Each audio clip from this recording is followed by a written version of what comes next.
Druid priest's sun initiation and his perception of the moon spirits. First of all, I would remind you of some of the things I mentioned in the lectures on the spiritual nature of our planetary system, which I gave here before I went away, going in more detail into the things to which I referred briefly yesterday. Reference had been made, in a more spiritual sense, to something you have known for a long time, from what I wrote in my title, Occult Science, an Outline, also known as An Outline of Esoteric Science. We know that Earth evolution is inwardly connected with the evolution of Sun and Moon. From many different points of view, the one considered in Occult Science, an Outline is but one of them. I pointed out that at a certain very early stage of our planetary system, Sun, Moon, and Earth, and indeed the rest of the planets, though we won't go into that now, were a single whole, and we must, in a sense, speak of the Sun departing from, moving out of the whole, Sun, Moon, Earth, with the Moon then departing at a much later time. All these things do, of course, have their outer aspect, which derives from ideas based on the senses, as it were. But they do also have an inner aspect, which is that particular spirits are connected with either form of existence, Sun existence and Moon existence, spirits which had separated from that whole, as the Sun separated from the Earth, and gained an existence of a wholly different kind. For the subsequent evolution of Earth, we, therefore, cannot speak only of a separate Sun having physical effects and etheric influences on the Earth. When we also consider the spiritual aspect of the cosmos, we must speak of a Sun population, of Sun spirits, which were connected with Earth evolution in the past, and now are outside this earthly evolution, existing in a way that goes far beyond earthly existence, and is much more sublime. The same holds true for the Moon population, as we may call them. In discussing the spiritual aspects of such cosmic events, we also had to say that at one time an original wisdom existed within Earth evolution. This did not, of course, consist of concepts flying about in the air, but came from spirits which did not assume a physical body the way human beings do, but did, nevertheless, live in human beings, because human beings had developed instinctive, clairvoyant powers. The wisdom came from the spirits which continued their existence on the Moon once the body of the Moon had separated from the Earth. As I said in that earlier lecture, therefore, one has to say that within the Moon entity, not in the sunlight reflected by the Moon, nor in anything else which the Moon reflects from the universe, within the inner part of this Moon entity live the spirits which had once established the original wisdom among human beings on Earth. Later these spirits entered into the myths, legends, the whole mythology, assuming the form of images which are no longer explicable to the ordinary human mind. These are elements of original wisdom, which we look back on in wonder, though we only find them to be the true basis of the myths, legends, and so on, in an external way. The powers of today's human intellect will only fight their way through to that original wisdom with great effort, by developing vision in images, inspiration, and intuition again. However, something of an unconscious memory remained of all that was once bound up with the Earth, at least within humanity itself. At different stages in the development of human civilization, and I am certainly including the earlier periods of civilization, these unconscious memories would then come up in human feeling, in the whole human state of soul. Looking at civilization in general, we may therefore speak of a Sun type and a Moon type civilization. Those are memories coming to mind of something which did in earlier times work in human beings in a more comprehensive sense, like forces of nature. And anything of which human beings were sentient in this respect was but like an adjunct, reminiscent of powers of growth or powers of internal organization.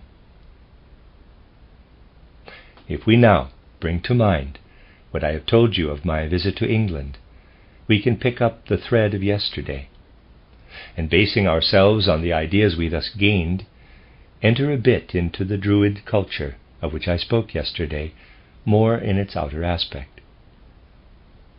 Traces of this are notably to be found in the regions where the lecture course of which I spoke yesterday was held. The tools external science has available today will not answer the question as to the state of mind and soul in which these Druid priests lived. I could equally well call them Druid scholars, for these terms are entirely appropriate for those times, though of course they did not then have such terms. What lived in the impulses by means of which they guided their congregation. In history we often hear something which we hear only too often, and it always really signifies something which was astir in times of decline, of decadence.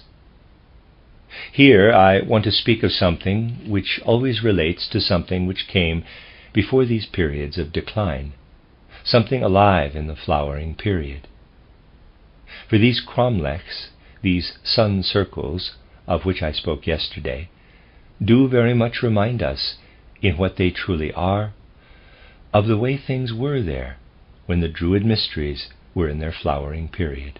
Footnote: the term cromlech has two meanings: grave chamber and circle of standing stones. Today it refers mainly to grave chambers in the British Isles and to stone circles or standing stones in Brittany. End of footnote. Using the means which anthroposophical spiritual science puts at our disposal, we can even today enter into the way in which those Druid priests served their people. In a way, they were everything to their people, or rather their tribes. They provided for the people's religious needs, insofar as one can speak of such in those earlier times. They were the authority for the social impulses. They also determined the healing method of that time. They united in themselves all the things which later were divided up among many branches of civilized human life. The only way of looking at this Druid culture, which is what we may indeed call it, is to consider the important aspects of it in a period that came before the one from which those mythological ideas echo across to us from the north. The mythologies connected with the name Woden or Odin. The aspects connected with the name Woden essentially belong to a time which came after this period, when Druid culture was in flower. In the circle of wisdom, we might say, which points to the name Woden or Odin, we have to see something of a circle of wisdom which initially came from the east, from a mystery circle located in the region of the Black Sea. This then poured its spiritual content from east to west, with mystery centers established in many different ways as colonies, in a way all the way from the Black Sea to the west.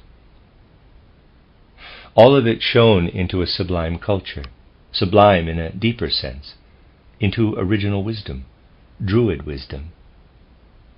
The wisdom of the Druids was in fact an unconscious echo, something of an unconscious memory of everything which the earth had received from sun and moon before sun and moon separated from it.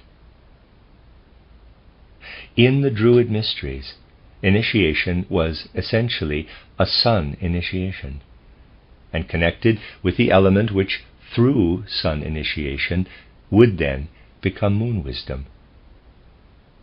What was the real intention behind these cromlechs, these Druid circles? From what I said yesterday, you will realize that essentially they were intended for the study of the relationship between Earth and Sun. Looking at the individual sites, we find that they are really some kind of instrument used to cut out the external physical effects of the Sun. The initiate, with the gift of a seer, would then be able to observe such Sun influences as remained in the area of darkness. With the aid of the cromlechs, the Druid priest observed the inner qualities of the Sun's light, and how they were reflected back into the cosmos from the earth. I would therefore like to say that the physical nature of the Sun's light was held off. As I told you yesterday, a dark space was created by placing the stones in the ground and a covering stone on top. With the power of seeing through the stones, it was then possible to observe the spiritual essence of the Sun's light in that dark space. So the Druid priest, standing before his altar, would be considering the inner qualities of Sun nature, insofar as he needed what would flow into him there, full of wisdom. But it flowed into him in such a way that the wisdom was still like a force of nature. The priest would consider the things he needed to govern his congregation. You must understand, of course, that we are speaking of a time when you could not look in the calendar to know when one must sow in the right way, when one should entrust this or that seed grain to the soil. Their calendar was something which the priest read in the sun effects. People did not pick up a book to inform themselves about time. The only book available was the universe itself. And the letters which made up the words came from observations as to how the sun influenced one thing or another that had been set up as a device. Today, if you want to know something, you look it up in a book. Then the Druid priest would look to see what the sun was doing at his cromlechs. There he would read the secrets of the universe. He would know when wheat, rye, and so on should be sown from what he read there. These are just examples. The priest would read the impulses that came from the universe for everything that was done in those days. The major impulses needed to complete the calendar for the year came from observations made in the shadow cast in the Druid circle. In those days, therefore, when there was nothing that had come from human intellect, the universe itself was one and all.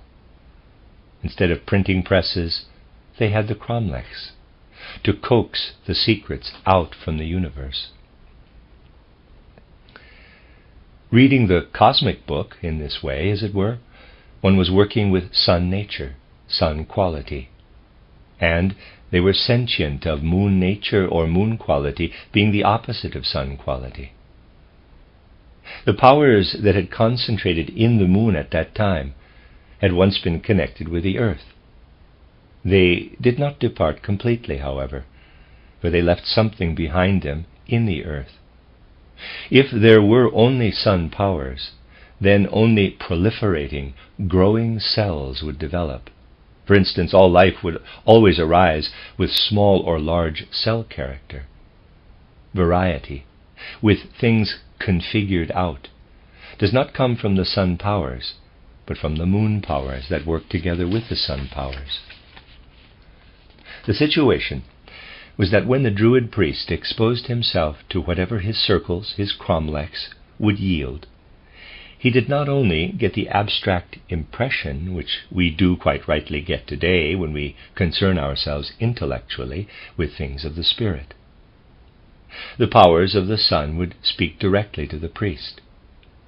The spiritual sun, quality, would have an immediate influence in the shadow cast by the sun, and would influence him with much greater intensity than a sensory perception does on us today, for much more profound powers were involved. The priest would stand before his ritual site and observe this sun quality. As he did so, his breathing would change. growing lifeless, blunted, wavering, so that one breath would merge into the next.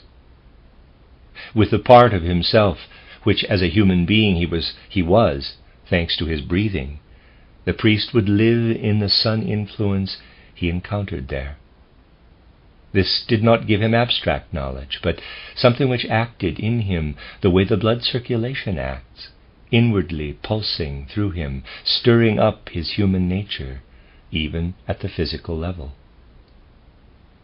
But this influence, which went as far as the physical aspect, did also have a spiritual part. It was the inner stirrings that he experienced that actually were his knowledge. We have to think of this knowledge in a much more living, intensive way as living experience. The priest would also only gain such knowledge at particular times. It could be aroused at every noontide, but in reduced strength. But when it was a question of the major secrets being revealed, the priest had to expose himself to these influences at the time that we call St. John's Tide today. Then the great wave would join the small waves of his knowledge that came daily. Experiencing the sun influences in this special artistic way on earth, the priest felt this to be his initiation, the sun initiation. And this enabled him to study and understand the powers left behind as moon powers when the moon separated from the earth. That would then be his knowledge of nature, gained under the influence of his sun initiation. Anything revealed to him on the surface of things was not important to him.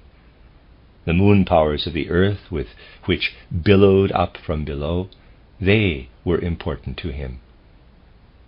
Through the initiation principle, traces of which still remain even today in these memorials, the priest gained the power of insight, and he would perceive what is at work in nature, particularly when the night sky let the stars emerge above the earth and the moon moved through the heavens. The sun initiation gave him the spiritual aspect, the spiritual impulse, and this gave him his knowledge of nature. His natural science was a moon science. He was sentient of the moon powers that were behind this. Shining up from the depths of the earth and the plants, they were active in wind and weather and the other elements. He would be sentient of these, sentient not in the abstract way in which we are sentient of the forces of nature with our earthly science today. He would be sentient of them as very much active and alive, such being their nature. In the living experience gained there, the priest would be sentient of these being the elemental spirits which lived in the plants, in the stones, in everything. These elemental spirits, their dwelling places being in the trees, in the plants, and so on, were kept within limits. But those limits were not as narrow as those set for human beings today. For instance, they were wider. This is how the Druid priest, with his moon science of nature, was able to see how these elemental spirits could grow to their full size, turning into giants. This led to perception of the giants, known as the Jotnar. Looking into the root sphere of a plant underground, where moon nature lived, one would see the elemental within its proper limits, bracket, drawing on the board, Tafel Plate 7, in Wandtafelzeichnungen, Volume 13, close bracket. Readers aside, Jotnar is spelled J-O umlaut, T-N-A-R, and I'm pronouncing that Jotnar, probably is more accurate, end of readers aside. But those elementals were wanting to go forth and grow outwardly to giant size. When the elementals of this type, which brought such benefit to the root region, grew out into giants, they turned into the frost giant, with the frost their outer symbol. They lived in everything that moves across the earth as destructive hoarfrost or other kinds of devastating frosts. Root powers of plants let loose, lived in frost and horror and in everything that passed across the earth in giant strides with devastating effect. Yet in the root sphere they were of great benefit. The element of leaf growth could also grow to giant size. It would then live as elemental spirit magnified to giant size in the drifting fogs or mists that passed across the earth with everything it contained at certain times of the year, bearing the pollen of plants and so forth. And when the principle which lives in a gentle, modest way in the flowering powers of plants grows to giant size, it turns into devastating fire.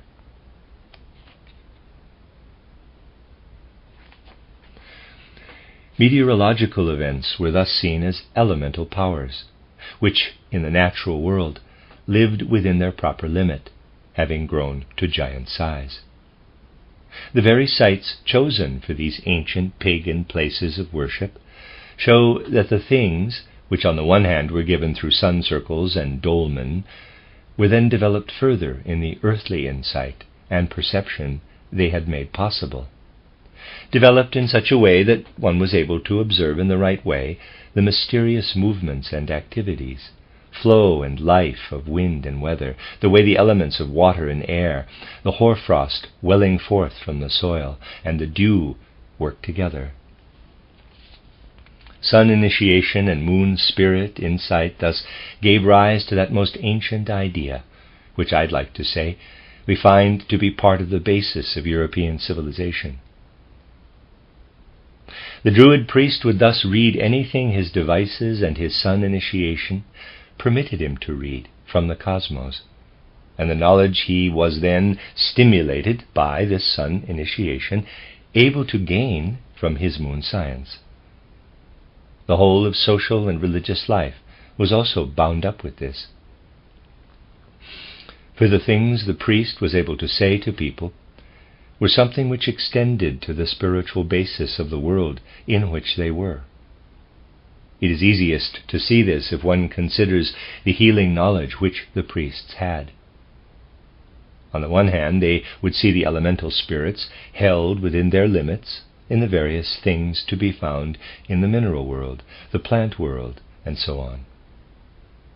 They would observe what happened with plants when these were exposed to frost, let us say, when they were exposed to the forces which the storm giants, the wind giants carry through the air, when they were exposed to the boiling heat of the fire giants.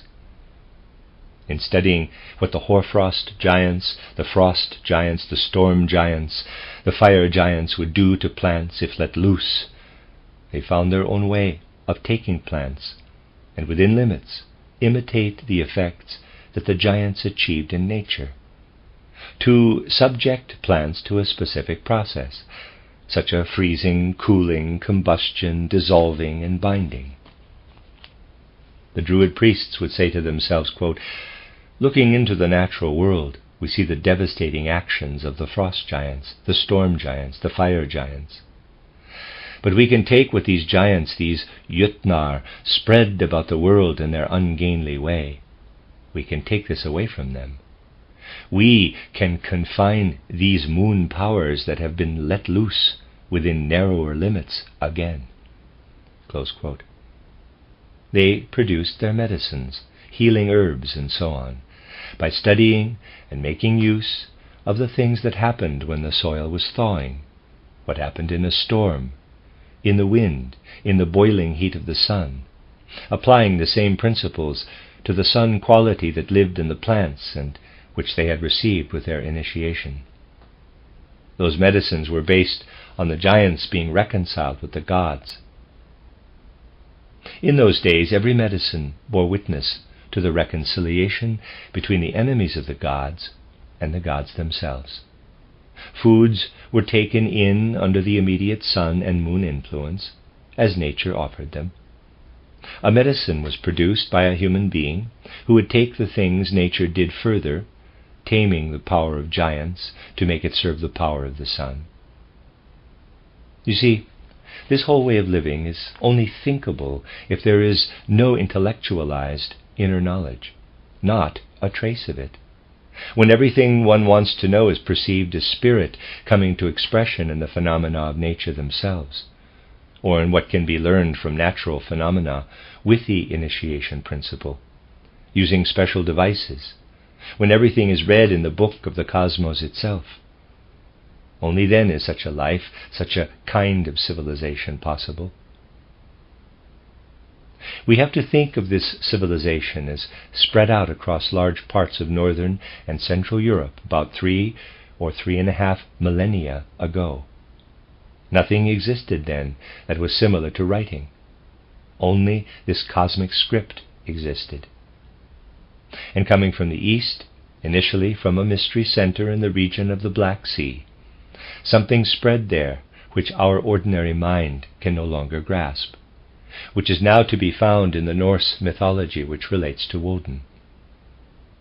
What actually is Woden?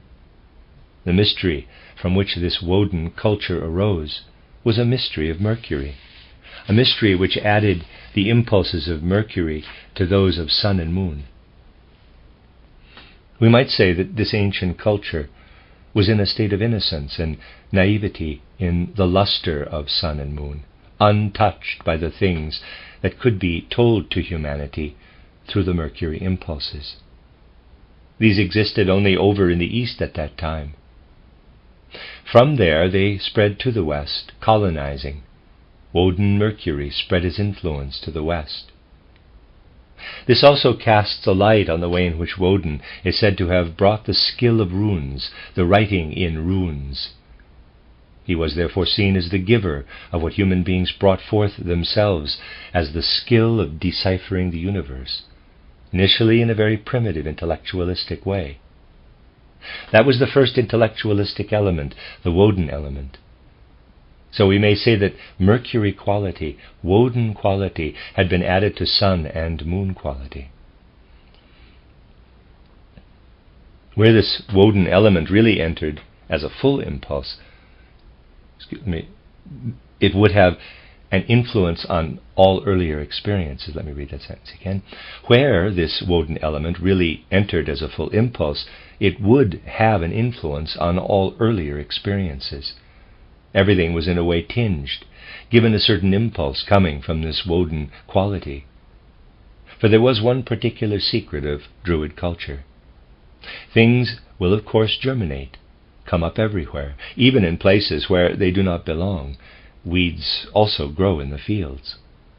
In Druid civilization, only sun and moon qualities were considered, quote, good herbage, close quote, of their culture. If it happened that the intellectualistic principle came up ahead of time, then it would be considered a weed. Among the many different medicines which the Druids had was also one to treat brooding, the Mercury quality. It may seem paradoxical to people today, but they had a remedy for broodiness, for getting wrapped up in one's own inner life, the state of one's own soul. The Druids wanted people to live with nature, not getting wrapped up in themselves. They considered someone sick even if he merely tried somehow to reflect nature in a primitive art, except perhaps by imitating it, or if he tried to produce signs. Someone who produced signs was sick and had to be cured. Such a person would then be considered to be a black soul, not a white one. Indeed, if we, in our present state of knowledge, had been transported into Druid civilization, we would all have ended up in hospital, being cured. And then the Woden civilization brought this disease across from the east. It was felt to be a disease, this Woden civilization. It brought the element which earlier on had presented only as an abnormal broodiness, but now with a force that had itself grown enormous, gigantic. This is what it brought. It brought the rune into something that before had only been learned from the cosmic script. It made people put their intellectualistic powers into the sign. It brought everything which was felt to be Mercury culture. No wonder then that something which came from this Woden culture, which was felt to be like something separated out from its best powers, the Baldur spirit, the late-born sun spirit, could not be seen together with life, but only with death. Baldur had to go to hell, into the dark powers of death, into the dwelling place of earth. Reader's aside, hell is spelled H-E-L, end of reader's aside. And again, something to which people had initially given the most thought, as evident still from the Edda traditions, was not how to free Baldur, this son of the Woden powers, from hell. That was really only a later idea, but how to heal him. And the way this came out was that they said they had many remedies, but there was no medicine for Baldur. For the intelligence arising from Woden's rune power must inevitably lead to death. Thus we see something again to which I have drawn your attention from different points of view before, when considering human evolution. In earlier times, human beings had instinctive insight and knew nothing of the significance of death. They remembered life before coming to earth and knew that death is merely a change to a different condition. Death was not felt to be any kind of major hiatus. Above all, death was not a tragedy in earlier times. It only became one as the mystery on Golgotha approached, and this brought the redemption from fear of death. In the Baldur legend you have an excellent illustration of how the arrival of intellectualism created the state of soul, where one takes death into account. So that is how this entered into human evolution.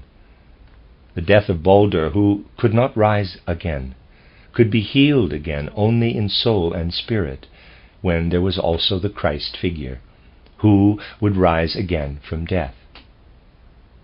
It is truly marvelous how up there in the north the influence of the powers of Mercury on those of sun and moon paved the way for the view of the Christ impulse. We see Baldur, the god who is subject to death and cannot rise again, as the forerunner of the Christ, who also became subject to death, but was able to rise again. This was because the Christ was coming directly from the sun. Baldur, coming from Woden, as the sun's power, was power of sun reflected by Mercury. Sun power shining out in the runes. Sun power out of the signs which human beings made using their intellect. We see how everything evolved in those northern regions, evolved clearly for us to see, for there we still see the human being as he lived, reading in the cosmos, searching the cosmos for religious, social, and healing ideas. Later humanity came to dwell with the earth's powers. The Druid priest would stand by his sacrificial stone and look to see how the sun's shadow took shape, with the spiritual aspect of the sun evident in the shadow. This he would read. Later came the time when essential sun nature, captured as it were in the dolmens, the cromlechs, was drawn in abstract lines called rays, a dreadful thing to say when a higher view is taken. And we approach the time when the relationship of the life in root and leaf and flower, with the life in frost, wind, and fire, was only seen in chemical terms. The giants and the elemental spirits have changed into forces of nature. Yet the forces of nature contain nothing but those giants of old. It is just that people do not realize this and feel enormously superior. The forces of nature have evolved in a straight line from the giants. They are the late-born offspring. Today we live in a culture that is wholly derivative. When the IEYE is directed to those wholly dilapidated remnants of Druid times, we must really feel deeply touched. It is as if we were looking at the distant ancestry of our present-day life. Let us go into some detail. Today we speak in a strangely abstract way also of medicines, very intellectualistically, describing the methods of manufacture in a completely abstract way. We have to think of it transformed into something full of life, if we want to look back on the way in which the Druid priest considered his medicines. He would be sentient of the sun powers, with which he was familiar, and which he treated in plants and other products of nature using the powers of the giants. This was wholly alive to him. He elicited the powers for transforming the plant into a medicament from the giants. He knew that with this he was doing something for the whole cosmos. And he would then look at the human being. His special insight into human nature allowed him to see how, with the dream images that came, an indefinite unconscious flickering up of deeper human nature, dawning awareness, those things had their actions under the means of taming the giant's powers which had been placed in the inner human being. On the one hand he had his Loki, out there in the wild conflagrations. And on the other hand he had the principles he had taken from Loki that allowed him to transform one plant or another in a combustion process. The way in which this took effect within the human being would show him the Loki power within the human being. It had been disarmed. And he would say to himself, quote, when something which can mean devastation, a threatening danger out there in the world of the giants, is introduced into the inner human being in the right way, then it will heal. Close quote. The powers which poisons have on the large scale can be healing if taken to the right place. The priest thus had his own way of gaining insight into nature's different powers, forces, and modes of action. He had entered into the spirit, and thanks to this, sent religious, social, medical, and other impulses out into his congregation. The initiates of those early times thus preserved the ancient wisdom that the moon spirits had cultivated for as long as they themselves were still on earth. The wisdom was no longer immediately available when the moon spirits had departed with the moon, but the initiates explored and established it with the help of a kind of sun initiation in the way that I have described to you today.